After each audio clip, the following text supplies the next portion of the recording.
Top 4 news లో first topic చూసినట్టయితే గత ప్రభుత్వంపై కక్షతో రేవంత్ సర్కార్ నీళ్లని సముద్రం పాలు చేస్తోంది. మేడిగడ్డకు పైనుంచి వచ్చిన నీటిని వచ్చినట్లే కిందకు వదిలేస్తోంది. మేడిగడ్డ నుంచి నీటిని ఎత్తిపోసి చెరువులను నింపాల్సిన ప్రభుత్వం వస్తున్న వరదను వృధా చేస్తోంది.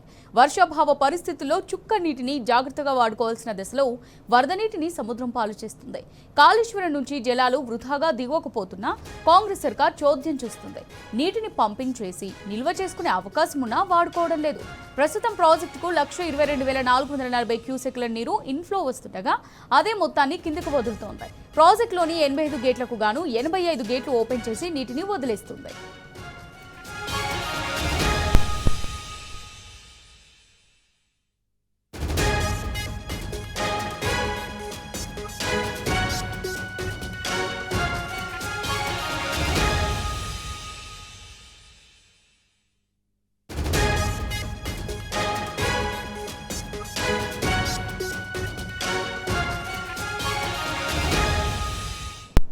రైట్ గా దీనికి సంబంధించి మరిన్ని డీటెయిల్స్ మరి రిపోర్టర్ వేణుగోపాల్ అందిస్తారు. వేణుగోపాల్, మరి రేవంత్ ప్రభుత్వం ఎగువ నుంచి వస్తున్న నీటిని వచ్చినట్టే దిగువకు వదిలేస్తున్నారు. అంటే 1,00,000 క్యూసెక్లకు పైగా నీరు సముద్రం పాలు చేస్తుంది. మరి దీనికి సంబంధించి డీటెయిల్స్ ఏంటి? అమూల్య, అంటే నిన్న 90 లక్షల క్యూసెక్లు వెళ్ళినటువంటి ప్రాణాయిత గోదావరి నేడు 1,22,000 క్యూసెక్ల నీరు వెళ్తున్నటువంటి నేపథ్యం కనిపిస్తుంది. అంటే ఇప్పటికే BRS party working president KTR ఆధ్వర్యంలో ఇటు టీఆర్ఎస్ ప్రతినిధి బృందాన్ని తీసుకొచ్చి కన్నెపల్లి వద్ద ఎంత పెద్ద ఎత్తున నీరు పోతుంది, ఈ నీరంతా కూడా వృధాగా పోతూ సముద్రంలో కలుస్తుంది. ప్రస్తుతం మనకు ఉన్నటువంటి జలాశయాలను కూడా వెలవెలబోతూ కనిపిస్తా ఉన్నాయి. అంటే జలాశయాలను కూడా డెడ్ స్టోరేజ్ చేసుకుంటా ఉన్నాయి. అంటే యాక్చువల్లీ ఇప్పుడు జూలై అయిపోయింది, జూలై ఫస్ట్ వీక్ కూడా వచ్చింది. ఇప్పటి వరకు అయితే వర్షాలు జాడలేవు, ఎలినో ప్రభావం అంటున్నారు. మరి రైతులకు సమస్యగా మారింది. వ్యవసాయం చేయొద్దా అనే విమర్శలో రైతులు కొట్టుమిట్టాడుతూ ఉన్నారు. సరే, రైతుల సమస్య పక్కన పెట్టినా కనీసం సాగునీరు కూడా లభిస్తుందో అనే ఒక నిరాశలో ప్రజలు కూడా పెద్ద ఎత్తున ఆందోళన చేస్తున్న నేపథ్యంలో ప్రస్తుతం 1,22,000 పాలవుతుంది. ఎట్టి పరిస్థితుల్లో దీన్ని సంస్థ ద్వారా ఇటు మీరు ఇటు అన్నారం కుండీలకు నింపండి, ఆ తర్వాత జలాశయాలను కూడా నింపుకోవచ్చు కదా. ఇలాంటి సిచ్యువేషన్ ఉన్నా కూడా ఇవన్నీ ఎండిపోయి అక్కడ పెద్ద ఎత్తున నీరంతా కూడా సముద్రంలో కలుస్తుంటే ప్రభుత్వం పట్టించుకోవట్లేదంటూ కూడా ఆగ్రహం వ్యక్తం చేసినటువంటి పరిస్థితి. అంటే ఈ రోజు చూస్తుంటే కూడా 1,22,000 క్యూసెక్ల నీరు వెళ్తున్నది అమూల్య. అంటే ఒక గంట మహారాష్ట్రలో కనుక పెద్ద ఎత్తున వర్షాలు పడితే ఇది కాస్త 1,00,000 కాకపోతే 4-5 లక్షల వరకు కూడా పెరిగే అవకాశం ఉంటుంది. అంటే ప్రస్తుతం జలాశయాలన్నీ కూడా ఎండిపోయి కనిపిస్తున్నాయి కనుక కన్నెపల్లి పంప్ హౌస్ ద్వారా నీటి లభ్యత ఉంది కనుక అక్కడ నీటి లభ్యత ఉంది, ఇక్కడ ఇవన్నీ కూడా జలాశయాలు ఎండిపోతా ఉన్నాయి కనుక ఇక్కడి నుంచి నీళ్లు ఎత్తిపోసి ఇటు రైతాంగానికి సాగునీరుకు నీళ్లు అందించే విధంగా ప్రభుత్వం చర్యలు తీసుకోవాలని చెప్పి డిమాండ్ చేసినటువంటి పరిస్థితి అయితే కనిపించింది. మొత్తం మీద ఇప్పుడు ఉన్నటువంటి పరిస్థితుల్లో ఎలినో ప్రభావంతో వర్షాలు వస్తాయో రావో తెలియని పరిస్థితి ఉంది కనుక ముందస్తుగా ఇలాంటి సిచ్యువేషన్ ఉందని వాతావరణ శాఖ చెప్తుంది కనుక ప్రభుత్వం అలర్ట్ అవ్వాల్సిన అవసరం ఎంతైనా ఉందని చెప్పిన నేపథ్యమే కనుక మొత్తం మీద ప్రస్తుతానికైతే ఇటు ప్రాణాయిత గోదావరి అయితే పెద్ద ఎత్తున వస్తుందని చెప్పొచ్చు. ఈ నేపథ్యంలో ప్రస్తుతానికి ఈ నీళ్ళన్నీ కూడా వృధా కాకుండా జలాశయాల్లో నింపితే ఇటు రైతాంగానికి ఇటు సాగునీరు రెండు కూడా పనికొస్తాయని చెప్తున్న నేపథ్యం కనిపిస్తుంది. అంటే మొత్తం మీద ప్రభుత్వం దీన్ని ప్రభుత్వం వహిస్తుంది, ఎట్టి పరిస్థితి మీద చర్య తీసుకోవాలి.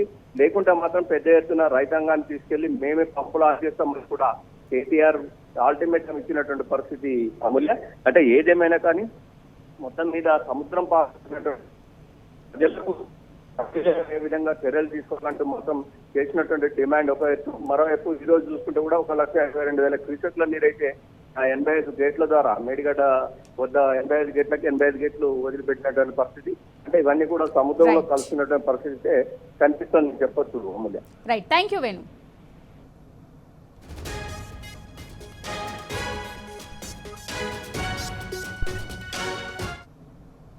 ఇక సెకండ్ టాపిక్ చూసినట్టయితే ఖైరతాబాద్ ఆర్టీఓ కార్యాలయాన్ని కాంక్రీట్ మిల్లర్లు భవన నిర్మాణ కార్మికులు ముట్టడించారు. ఆర్టీఓ కార్యాలయంలోకి చొచ్చుకు వెళ్లారు. రేవంత్ ప్రభుత్వం ఆర్టీఓ అధికారులకు వ్యతిరేకంగా భారీ ఎత్తున నినాదాలతో హోరెత్తించారు. ఆర్టీఓ అధికారులు పోలీసులు మిక్సర్ యంత్రాలపై భారీగా జరిమానాలు వేస్తున్న నేపథ్యంలో పెద్ద ఎత్తున నిరసనకు దిగారు. ఒక్కో మిక్సర్పై 24,000 రూపాయల ఫైన్ వేస్తున్నట్టు వాపోయారు మిల్లర్లు. టార్గెట్ల కోసం నిబంధనలకు తూట్లు పొడుస్తూ భారీగా జరిమానాలు వేస్తున్నారని ఆగ్రహం వ్యక్తం చేశారు. కాంక్రీట్ మిల్లర్లు భవన నిర్మాణ కార్మికుల ఉపాధి దెబ్బతీయొద్దంటూ ఆవేదన చెందుతున్నారు.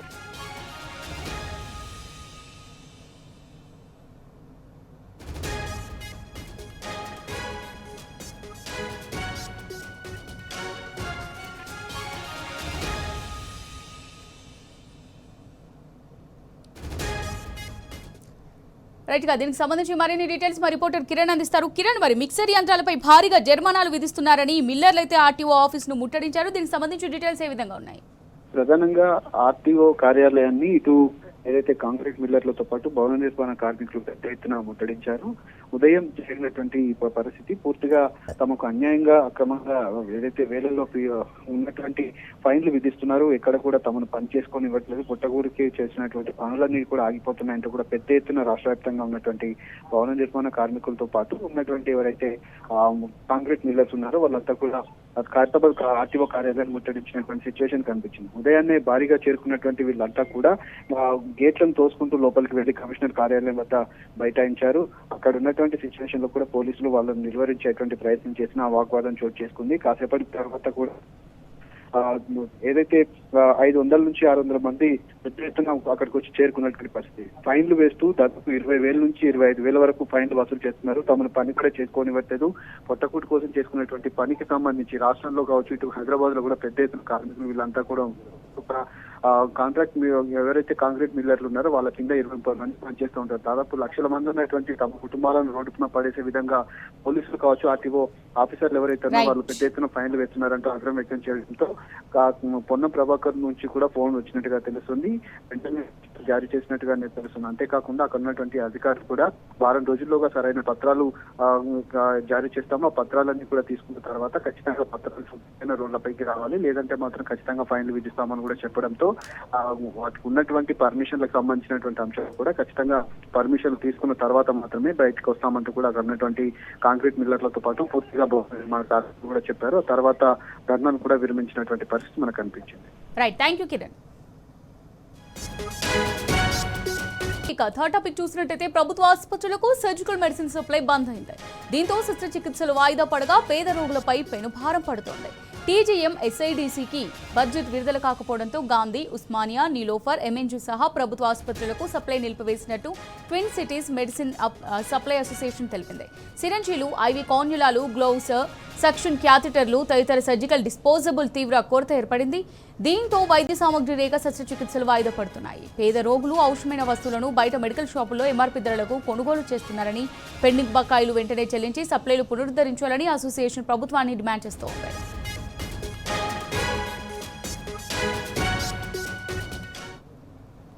దీనికి సంబంధించి మరిన్ని డీటెయిల్స్ మరి రిపోర్టర్ అరవింద్ అందిస్తారు. అరవింద్, మరి ప్రభుత్వ ఆసుపత్రులకు బడ్జెట్ విడుదలలో నిర్లక్ష్యం వల్ల సర్జికల్ మెడిసిన్ అయితే నిలిపివేశారు. మరి దీనికి సంబంధించి పూర్తి డీటెయిల్స్ ఏ విధంగా ఉన్నాయి అరవింద్?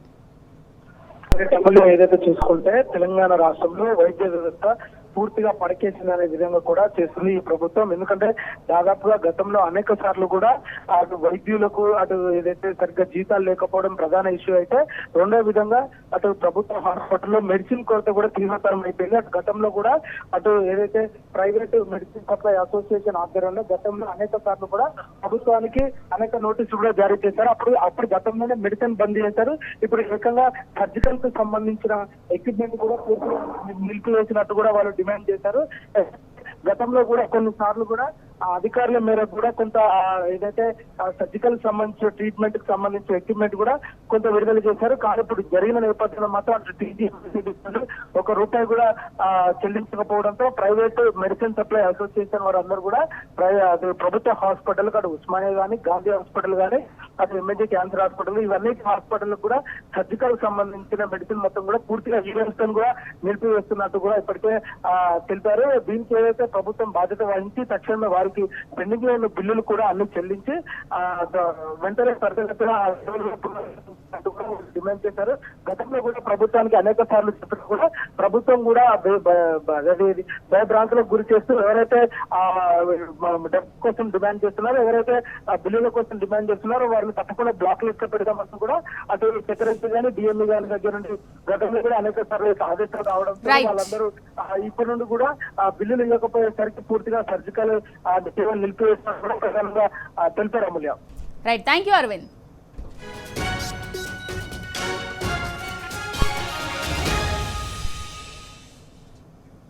ఇక కాంగ్రెస్ టాప్ న్యూస్ చూసినట్టయితే కాంగ్రెస్ ప్రభుత్వంలో వర్గ విభేదాలు తారస్థాయికి చేరాయి. సీఎం రేవంత్ రెడ్డిపై మంత్రి కొండా సురేఖ తీవ్ర అసంతృప్తితో ఉన్నారు. తన శాఖలో జరుగుతున్న వరుస సంఘటనలపై అసహనంగా ఉన్నారు. తన నోటీసులో లేకుండా యాదగిరిగుట్ట ట్రస్ట్ బోర్డు ఏర్పాటు చేయడంపై సురేఖ ఆగ్రహంగా ఉన్నట్టుగా తెలుస్తోంది. ఆ కారణంగానే కొండా సురేఖ కేబినెట్ సమావేశానికి కూడా రాలేదని ప్రచారం జరుగుతోంది. లండన్ పర్యటన తర్వాత ఇప్పటి వరకు ఏ ఒక్క అధికారిక కార్యక్రమాల్లో పాల్గొనకపోవడమే ఇందుకు నిదర్శనం. తనకు సమాచారం ఇవ్వకుండా కడియం శ్రీహరి దేవాదాయ కమిషనరేట్లో స్టేషన్ గన్పూర్ నియోజకవర్గంపై సమీక్ష నిర్వహించడంపై కూడా గుస్సాగా ఉన్నారు.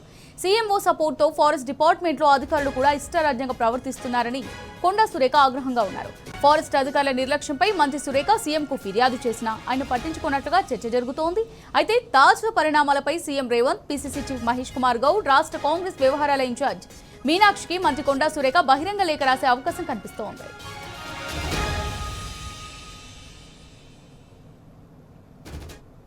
రైట్ గా దీనికి సంబంధించి మరిన్ని డీటెయిల్స్ మా రిపోర్టర్ ప్రదీప్ అందిస్తారు. ప్రదీప్, మరి తాజా పరిణామాలపై సీఎంకు కొండా సురేఖ బహిరంగ లేఖ రాసే అవకాశాలు కనిపిస్తున్నాయి. దీనికి సంబంధించి పూర్తి డీటెయిల్స్ ఏ విధంగా ఉన్నాయి?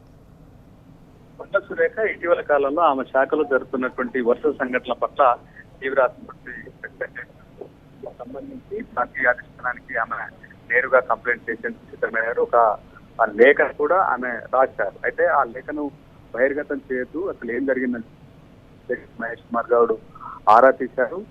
ఏదైతే ఇటీవల యాదగిరి ప్రకటన కావచ్చు, లేదా నిన్న ఏదైతే కడియం శ్రీహరి దేవాదాయ శాఖ కమిషనరేట్ లో ఆ నియోజకవర్గానికి ఇష్యూస్ పైన కమిషనర్ తో కలిసి రివ్యూ చేశారు. కనీసం సంబంధిత శాఖ మంత్రికి సమాచారం ఇవ్వకపోవడం పట్ల ఆమె గుర్రుగా ఉన్నారు. ఇవే కాకుండా ఫారెస్ట్ డిపార్ట్మెంట్ లో జరుగుతున్నటువంటి అధికారులు వ్యవహరిస్తున్న తీరుకు సంబంధించి ముఖ్యమంత్రి పదే పదే కంప్లైంట్ చేసినా పట్టించుకోవడం లేదనేది ఆమె కొంత అసహనంతో ఉన్నటువంటి పరిస్థితి అయితే మనం చూస్తా ఉన్నాం. ప్రధానంగా Yadagirigutta trust board station Ghanpur నియోజకవర్గానికి సంబంధించిన అంశానికి సంబంధించి ఆమె తీవ్ర ఆగ్రహంతో ఉన్నారు. ఇదే అంశానికి సంబంధించి ముఖ్యమంత్రితో పాటుగా పిసిసి అధ్యక్షుడు మీనాక్షి నటరాజన్ ఆమె కంప్లైంట్ చేయడానికి సిద్ధమయ్యారు. అయితే వరుసగా మీడియాలో వచ్చినటువంటి కథనాల నేపథ్యంలో బహిరంగ లేఖ ఏది రాయొద్దు, ఏదైనా ఉంటే అంతర్గత ఇబ్బందులు కావచ్చు, సమస్యలకు సంబంధించి ముఖ్యమంత్రితో మాట్లాడుకున్నాం. కానీ ఎలా బహిరంగంగా ఎటువంటి లేఖ రిలీజ్ చేయడం కావచ్చు, లేదా ఆ పార్టీకి రాసినటువంటి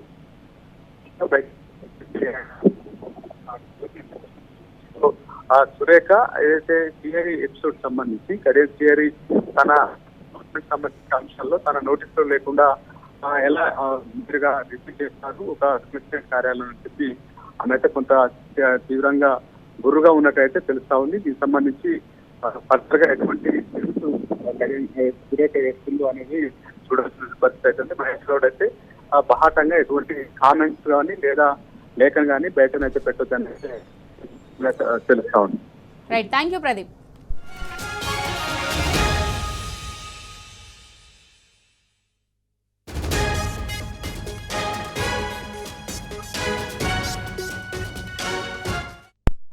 ఇక కాంగ్రెస్ ప్రభుత్వంలో వర్గ విభేదాలు తారస్థాయికి చేరాయి. సీఎం రేవంత్ రెడ్డిపై మంత్రి కొండా సురేఖ తీవ్ర అసంతృప్తితో ఉన్నారు. తన శాఖలో జరుగుతున్న వరుస సంఘటనలపై అసహనంగా ఉన్నారు.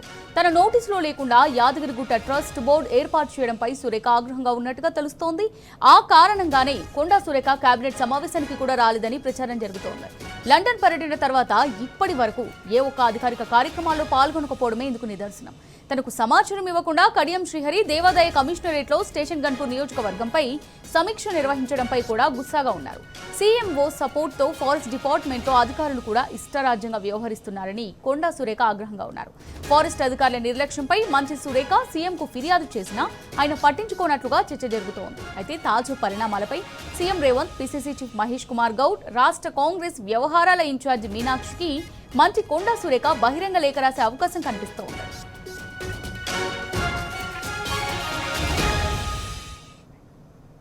రైట్, ఇది టాప్ 4 న్యూస్. నమస్తే.